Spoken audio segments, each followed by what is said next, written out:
अस्सलाम वालेकुम and welcome to our channel Painless TV. मैं हूं शरीफा यास्मीन यानी कि SY और मेरे साथ डॉक्टर हिना यहाँ पर मौजूद हैं, गायनाकोलॉजिस्ट हैं। और आज का जो हम शो कर रहे हैं वो हाइजीन के हवाले से, ख़ास तौर पर ख़वातीन की हाइजीन के हवाले से हम बात करेंगे, क्योंकि ज़्यादातर जो हमारे शोज़ होते हैं वो गायनाकोलॉजिकल इश्यूज़ के हवाले से होते हैं या ख़वातीन के जो मसाइल हो रहे हैं उसके हवाले से होते हैं।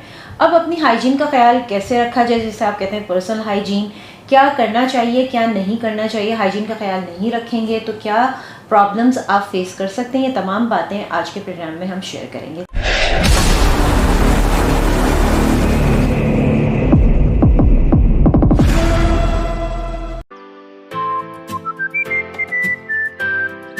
चलिए मिलते हैं डॉक्टर हिना से। अस्सलाम वालेकुम। वालेकुम सलाम। अच्छा, आज हाइजीन के हवाले से, ये तो एक ऐसी चीज़ है जिसका ख्याल हर औरत को रखना पड़ता है। तो वैसे तो हम सबको पता है कि जी अपनी मेंटेनेंस, अपनी पर्सनल हाइजीन, साफ़ सुथरा रखना, और हमारा रिलीजन भी यही कहता है कि आप अपने आप को साफ़ सुथरा रखें। अच्छा डॉक्टर हिना, अब किसी ने मुझसे सवाल किया है यहाँ पर, और वो नाम अपना नहीं बताना चाहते, तो हमारे लिए नाम से ज़्यादा बहुत इंपॉर्टेंट चीज़ है कि आपके सवाल को प्रोग्राम में शामिल कर लें, उससे बहुत सारे लोगों को फ़ायदा होगा। अच्छा, ये पूछ रही हैं कि ये बताइएगा कि जब हाइजीन की बात होती है तो मंथली साइकिल में कैसे अपने हाइजीन का ख्याल रखिएगा इंसान। पर्सनल हाइजीन वैसे तो ओवरऑल सबको पता ही होता है कि कैसे ख्याल रखना चाहिए, और ड्यूरिंग मेंस्ट्रुएशन ये होता है कि आपका जो पेरिनियल रीजन होता है वो इन्वॉल्व होता है ऑफ कोर्स, तो उसकी हाइजीन का आप ऐसे ही ख्याल करेंगी कि आप उसको फ्रीक्वेंट वॉश करेंगी, और आप अपने फ्रीक्वेंट पैड्स आप अपने फ्रीक्वेंटली चेंज करेंगी, और अंडरगारमेंट्स आपको रोज़ाना चेंज करने हैं, maybe more than once in a day, क्योंकि जब उन दोनों में डिपेंडिंग ऑन कि किसको कितनी ब्लीडिंग होती है और कितना उसका फ़्लो है, मेंस्ट्रुअल फ़्लो है, वो डिपेंड करता है उस पर। तो उन सब चीज़ों को जब आप वो फ्रीक्वेंटली सब चीज़ें चेंज करेंगी और अपने सारे गारमेंट्स और जो भी आपके वो हैं वो बिल्कुल साफ़ सुथरे हाथों से आप वो करेंगी। सबसे पहले तो आप अपने हाथ साफ़ सुथरे रखेंगी ताकि किसी किस्म का कोई जरासीम अंदर नहीं जाए। Then you will frequently wash it, और उसके बाद फिर आप फ्रीक्वेंटली आप अपने कपड़े चेंज करेंगी। तो that is the best way to maintain your hygiene during your menstrual cycle. अच्छा, उसके अलावा भी ये है कि किसी ने पूछा है मुझसे कि ये बताएं कि जिस तरह से पीरियड्स ख़त्म हुए तो अब उसके बाद आप अपना ख़याल किस तरह से रखेंगे। पीरियड्स ख़त्म होने के बाद भी एग्जैक्टली आप वैसे ही रखेंगे कि आप जगह को क्लीन रखेंगे, आप वॉश करेंगे, और आप अपना जैसे पीरियड्स के दिनों में जो भी सैनिटरी पैड्स वगैरह यूज़ करते हैं उसकी वजह से काफ़ी इचिंग और वो सब हो जाता है। अगर ज़्यादा प्रॉब्लम है तो बेहतर ये है कि आप अपनी डॉक्टर के साथ डिस्कस कर लें, वो आपको सॉल्यूशन बता देंगी कि क्या करना है उसका। और वो अगर कोई आपको क्रीम एडवाइस करती हैं या कोई मेडिसिन एडवाइस करती हैं वहाँ लगाने के लिए या खाने के लिए, तो वो आप वो यूज़ कर लें। और अगर ज़्यादा प्रॉब्लम नहीं है तो आप सिर्फ क्लीन वाटर से उसको क्लीन करें, और फ्रीक्वेंटली आप अपने अंडरगारमेंट्स चेंज करें। एंड अगर आप जिस तरह का वेदर है हमारे यहाँ, तो आप बेहतर ये है कि कॉटन के अंडरगारमेंट्स यूज़ करें, तो उससे इन्फेक्शन होने के चांसेस बहुत कम होते हैं। रैशेज़ और ये सब चीज़ें जो हैं वो बहुत जल्दी रिलीफ हो जाती हैं। Try to keep that place as dry as you can, तो वो जितना ड्राई रहेगा उतना ज़्यादा इन्फेक्शन होने के चांसेस कम होंगे, क्योंकि मॉइस्चर अगर होगा तो उसमें फिर हर तरह के जरासीम जो हैं वो ग्रो करते हैं। अच्छा, इसमें एक सवाल है वर्जाइनल वॉश जो आते हैं उनके हवाले से, वो ये पूछ रही हैं कि क्या वो तो चलें पीरियड्स नहीं है तो आप यूज़ करें, क्या पीरियड्स के दौरान भी उसको यूज़ करना चाहिए।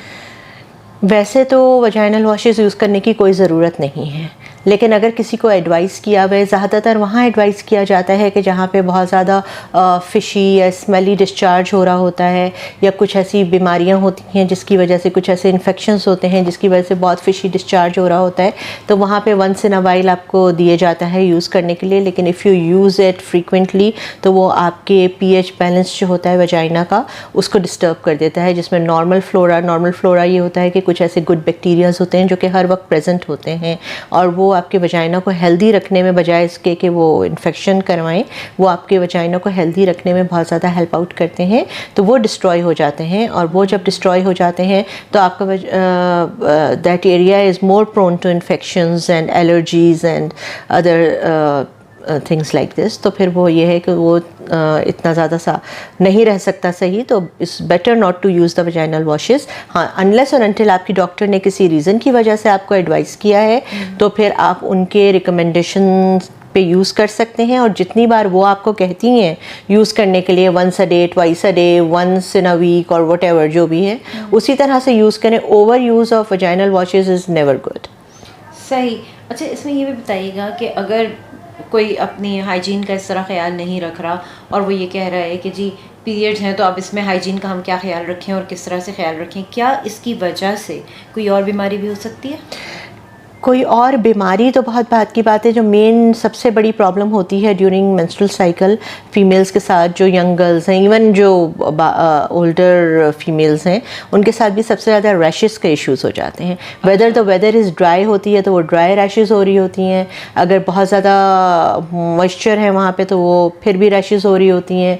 वो सैनिटरी पैड्स रब करते हैं उस जगह पे और बहुत ज़्यादा, और जब रैशेस होती हैं तो स्किन इंटैक्ट नहीं रहती, वहाँ इचिंग होती है, एलर्जीज़ होती हैं, स्किन वीक हो जाती है। जब स्किन इंटैक्ट नहीं होती तो सर्टन मोस्ट कॉमन जो फंगल इन्फेक्शंस होते हैं वो, अदरवाइज बैक्टीरियल वायरल इन्फेक्शंस वहाँ पे ग्रो होना शुरू हो जाते हैं और उनकी जगह पे, मतलब उस जगह पे इन्फेक्शंस होने शुरू हो जाते हैं। And if they are not treated and not address तो फिर वो जेनाइटल ट्रैक्ट से ऊपर जा सकते हैं, वजाइना से वो सर्विक्स के थ्रू यूट्रस में जा सकते हैं, यूट्रस से वो ओवरीज में जा सकते हैं, और इस तरह से ट्यूब्स ब्लॉक हो सकती हैं और बहुत ज़्यादा सिवियर किस्म के इन्फेक्शंस में कन्वर्ट हो सकते हैं, जो कि आगे जाके कंसीव करने में भी प्रॉब्लम हो सकती है। अच्छा।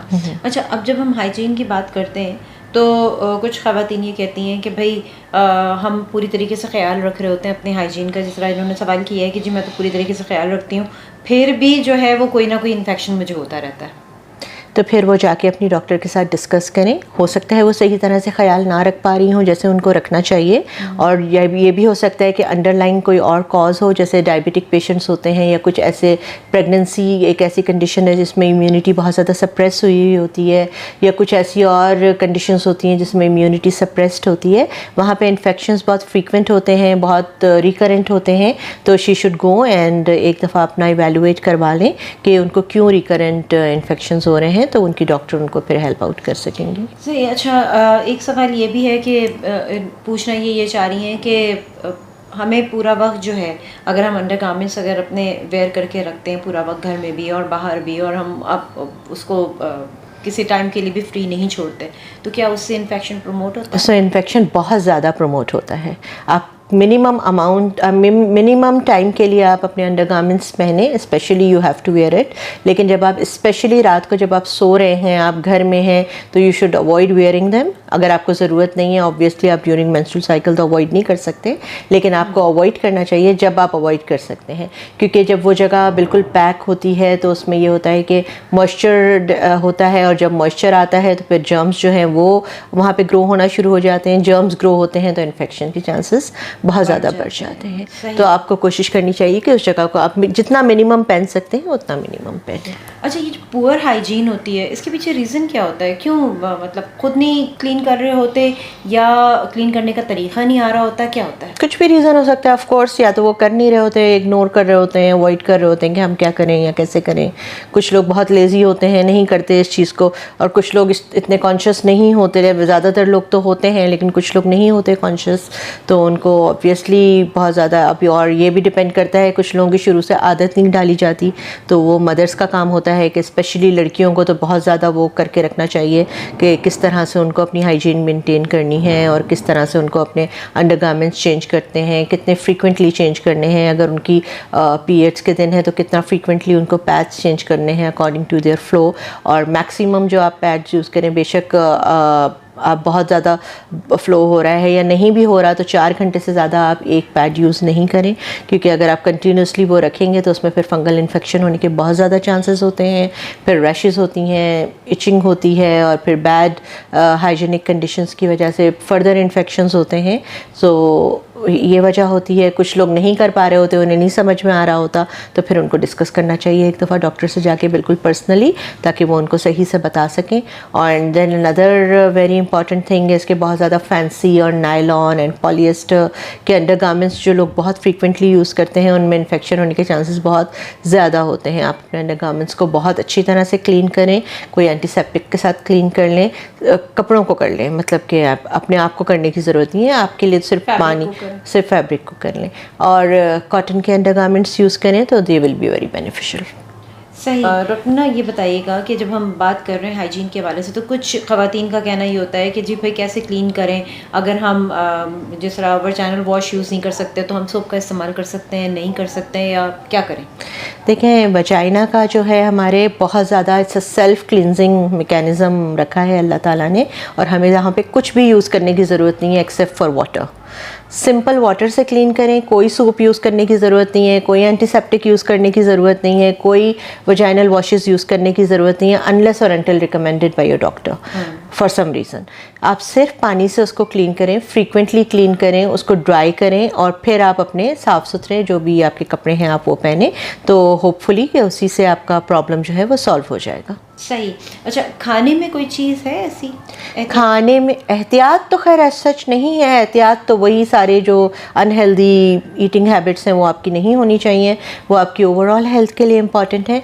लेकिन एक चीज़ मैं मेंशन करूँगी, योगर्ट यानी कि दही विच इज़ कॉमनली अवेलेबल और हर घर में होता है, उसमें ये होता है कि प्रोबायोटिक्स आपके होते हैं, लैक्टोबैसिलस जो कि मोस्ट इम्पॉर्टेंट प्रोबायोटिक है, वो आपके वजाइनल फ्लोरा को मेंटेन करने में बहुत हेल्प आउट करता है और उसकी वजह से आपका वजाइनल फ्लोरा बहुत ज़्यादा मेंटेन होता है। जब वजाइनल फ्लोरा आपका अच्छा होगा तो फिर वो आपको प्रिवेंट करेगा, पीएच लेवल मेंटेन रहेंगे आपके, और पीएच लेवल जब मेंटेन रहेंगे तो आपका वजाइना इन्फेक्शन से भी प्रिवेंटेड रहेगा। सही। डॉक्टर हिना, बहुत शुक्रिया, थैंक यू सो मच। बहुत अच्छे तरीके से डॉक्टर हिना ने एक्सप्लेन किया है कि आप अपनी पर्सनल हाइजीन किस तरह से कर सकते हैं। चलिए, इन तमाम पॉइंट्स को अपने दिमाग में रखिए और आप इस पर बिल्कुल फॉलो कर सकते हैं। और साथ साथ मैं ये कहूँगी, हमारे चैनल पर नए तो सब्सक्राइब ज़रूर कीजिए, सेगमेंट अच्छा लग रहा है लाइक कीजिए, क्योंकि आप ही के लिए हम ये सेगमेंट लेकर आने। इसके साथ ही शरीफा यास्मीन यानी कि SY और डॉक्टर हिना को दीजिए इजाज़त, हम फिर मिलेंगे। अल्लाह हाफ़िज़।